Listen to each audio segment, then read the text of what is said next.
Thank you for tuning into my channel. It's good to have you here today. I hope that you feel wonderful and that you're having a good day.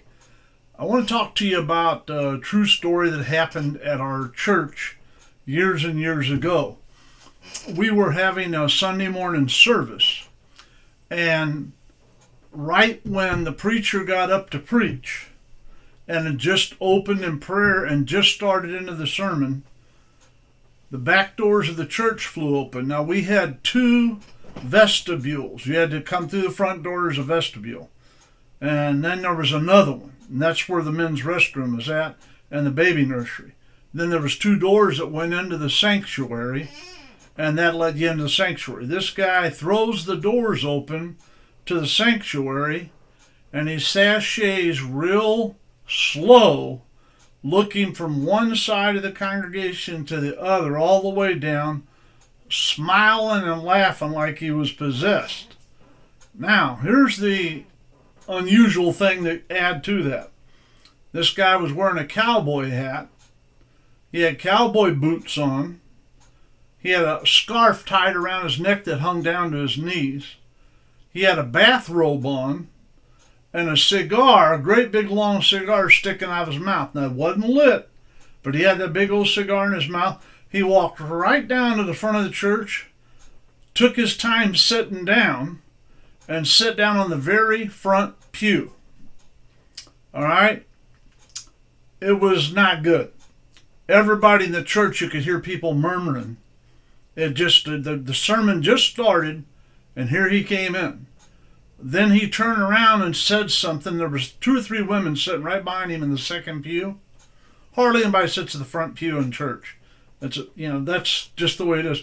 Not too many. You'll never go to church late and get in there and the front row is empty for you. All right? That's one place. You can go to the baseball game, the football game, basketball, whatever. The front row seats down close to the ball diamond, gonna be people, but not at church. He turned around and he said something to those women, and they act like they were shocked. They jump up. One of them ran away crying. The other two ran away, and they went back 4 or 5 pews, maybe 6, and got in with other people. So I was just coming down off platform when he come waltzing in, because I played the drums and sang, and so I motioned to the ushers. And they met me back at the back of the church just when you get ready to step in the door to come in. And I said, I'm going to have to go down there and deal with this guy. And when I did that, I saw him pull out a lighter, and he was getting ready to light up his cigar. So I told him, I said, I want you 4 guys to come down with me. You 2 go down that aisle. You 2 come down the center aisle behind me. Where the women left, it's empty. Move in behind him.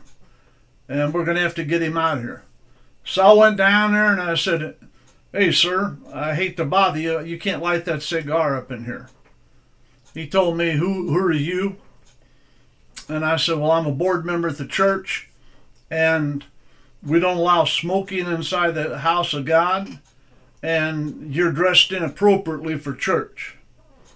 And he just laughed a big horse laugh. And of course, he just about had shut the service down. And so I was saying, in my mind, I was saying, God, tell me what's the best way to handle this, No matter what you do, you're not going to please everybody. So I leaned over and tried to talk quietly to him. I said, you can't light that cigar up, and I want to speak to you out in the hallway. You're going to have to get up and come out. He told me he wasn't going anywhere, and he said a few choice words. They were loud enough that probably half the people in the congregation heard him. So I looked at my guys. I had 2 guys behind him and 2 behind me. I was standing between the altar and the front pew where he was at. And I said, sir, you're dressed inappropriately, and you're not going to light that cigar up now. Now I'm going to give you one chance. You stand up like a gentleman. We all walk out together. If you don't, we're going to carry you out of here. You're not standing here. You're not going to tear up the church service. And about that time, his robe come open, and it was evidently aware that's all he was wearing was the robe. I said, you got to go, Scooter. And he wouldn't stand up, so I told the guys, grab his arms, you grab his feet, I'll hold the robe together so everybody don't get their picture taken here. And we took him out. We didn't roughhouse him, we didn't jerk him, we just picked him up and carried him out. And we got him out in the lobby, and I'd already told one of the guys, when we get him out in the lobby, you stand in front of the church door, close it, the door opens out. I said, you close it, he don't go back in. You got to keep him from getting through the door if he gets away from us. So we carried him out to the first vestibule by the front door. Now let me back up and say this. I had sent one of the guys in the church into the office and told him to call the police and tell him we had a guy that wasn't dressed, wearing a bathrobe and a cigar in his mouth, disturbing the church service and causing us trouble. We need the police down there. So he immediately went to the office before we moved down to talk to this guy. And I tried 3 times for him to get up and leave, and he was bound and determined he was going to light up that cigar and kept using profanities. So we carried him out into the first lobby and set him on his feet. And I said, sir, where do you live? What we can do to help you? You cannot come in our church service dressed like you are. If you want to go home and dress in a proper way of dressing, cover yourself, put some undergarments on, and you come back and behave yourself, we'll be glad to have you come into the church service. But you can't come in like that, and you can't talk to women, and you can't use profanities like that when the church service is going on. It's just not right. It disturbs, it causes a problem. He tried to push through us, so we wouldn't let him by us. Of course, I had 4 guys out there with me. It was 5 of us, so he wasn't going to get back in the church. And so he got real belligerent.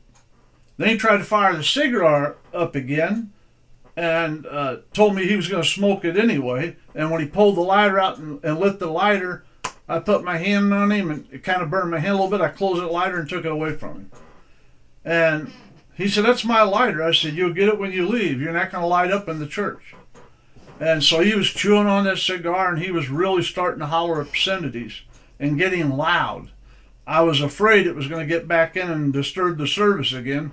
So I told the guys, we're just going to have to usher him out to the front. Let's go. You grab the front door, Rusto. We didn't pick him up. We didn't jerk him. We just walked up against him and kept pushing till we got him out the door. I told one of the ushers, when we get him out the door, lock the door, and the other 3 of us will stay out there with him. Hopefully the police will come pretty soon. And so we got him out the front door, and he started to pound on the door. So we had to stand between the door and him, because they were going to hear it inside. About that time, the police pulled up. I was like, oh, thank you, Jesus. So they come walking up and said, I heard you're having a problem. Somebody's disturbed the church service. And I said, there's 4 of us standing out here. Guess who it is? And they told that guy, sir, you're not appropriately dressed for the church. And they don't want you smoking inside church. I don't know if any church lets you smoke inside. So I leaned over and told the officer in his ear, I said, the bathrobe's the only thing he's wearing. He goes, what? I said, you don't have any clothes on. And he flashed from the front row. He flashed the people up on the platform and the preacher. He flashed them. And I said, and on the way out he tried to do it, but I held his robe shut and wouldn't let him do it. He's not dressed. So they called it in. He wouldn't give him his name. He wouldn't give him his address. He wouldn't cooperate. He charged the front door again. And we were still standing there, and we held him back. And then finally, a policeman put him in cuffs. He said, you're going to have to go in cuffs. He was trying to get to the bottom. What he kept asking him his name, where he lived, why would he come to church that way, etc., etc. And about that time, the other officer got out a police car and said he got away from the hospital on Arsenal Street. And the cop pointed like this and did this.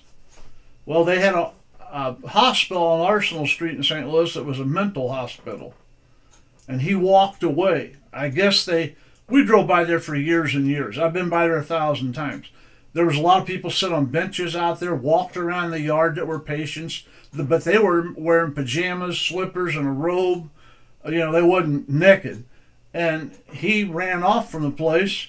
How he wound up all the way to our church, I have no idea, because our church was probably 6 miles, somewhere thereabout from the mental hospital. But he wound up at our church. And so the police said, we'll just load him up. They called down to the captain or the sergeant, whoever, and they told him, don't bring him to jail, just take him back to the hospital. They're looking for him. We just called them. They're waiting for you. They told him where to go in and all that. So they took him away. And I told the guys, I said, man, this has been an interesting day, hasn't it? And I said, yeah. I said, I never thought I'd see a guy walk down the front of the church wearing cowboy boots, a cowboy hat, cigar sticking out of his mouth, scarf wrapped around his neck, hanging down to his knees, wearing a bathrobe and no clothes. But that's what happened at church. When you're in the inner city, and maybe some people out in the country have this problem, I don't know. When you're in the inner city, you never know what's going to happen. So about 2 months later, he shows up, and he's wearing clothes. And he told me, hey, I'm wearing clothes. He showed me. He was wearing a nice shirt, a pair of blue jeans. He had his cowboy boots on, and he was wearing a nice shirt, and he didn't have a cigar in his mouth. And he said, I want to come to church. I said, you're welcome here as long as you don't make a disturbance. Excuse me, let me take a drink, girl. He said, I'm not going to make a disturbance. I said, okay. So we let him in. Well, then he left to go out to the bathroom. He said to one of the ushers as he walked out, I got to go to the bathroom. And he came back in. He was dressed the same way. He sat about halfway down, and he sat there. All right? And we were about halfway done with our music program. When the music got done, and they had opening prayer over the sermon, and they started preaching, there wasn't 3 minutes after that, he kept doing this. He had a long sleeve shirt on. And he kept doing this, and he was talking loud. So people sitting 2 or 3 pews in front of him, 2 or 3 pews behind him, and then right across the aisle, the people on those pews could hear him. He kept talking into his arm like this. I looked at the guys, I thought, man, oh man, I can't believe this is happening. He sat halfway through song service, never acted up, dressed nice, casual shirt and blue jeans and a nice belt and cowboy boots. And I thought, well, we're past it. Well, we wasn't past it. He kept talking into his hand. He'd go like this and talk. So one of the guys come tap me on the shoulder and said, you need to come out to the lobby. So I went out to the vestibule, and there was a reel-to-reel recorder plugged into the electric, and it was running, had a wire sticking out of it, and it was running. They said, what do you think, it's his? I said, I can't believe this probably is. So he kept getting loud, so I went over and I said, sir, you got to quit talking out loud or you're going to have to leave. Hey, I'm dressed. I go, I'm nowhere to talk about dressing. Talking about you talking out loud, you keep talking into your arm. He denied it. I said, okay. I said, if it happens again, we're going to have to ask you to leave. He goes, well, I'm not leaving. Here we go again, so he was disrupting the service. So when he shook his finger at me and did that, a mic cord fell out with a little mic on the end. He had wired that mic up to where it would go back to that recorder out there, and he was recording the service. Why, I don't know, but that's what happened. So I told him, you got to go. You got to go. This has just got to stop. I already sent the guys out to call the police again. Well, the police said when they came that he had been released from the hospital and he's supposed to go once a week to see a doctor out there, and they let him go back home. I did not know his house was 2 blocks from the church. When you came out our front door, if you looked up 2 blocks around the corner, that was his house. So a policeman said, if I take you home, will you promise not to come back here and bring a recorder and a mic and cause disturbance? This is the second time you've caused this church problems.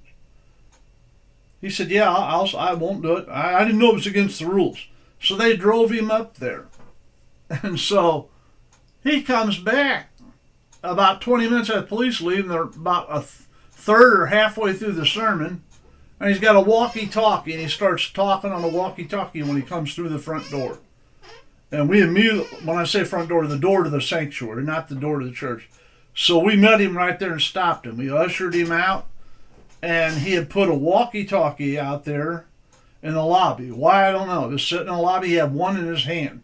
The one in the lobby, you could talk, and it would come over that walkie-talkie. Why he did it, I have no idea.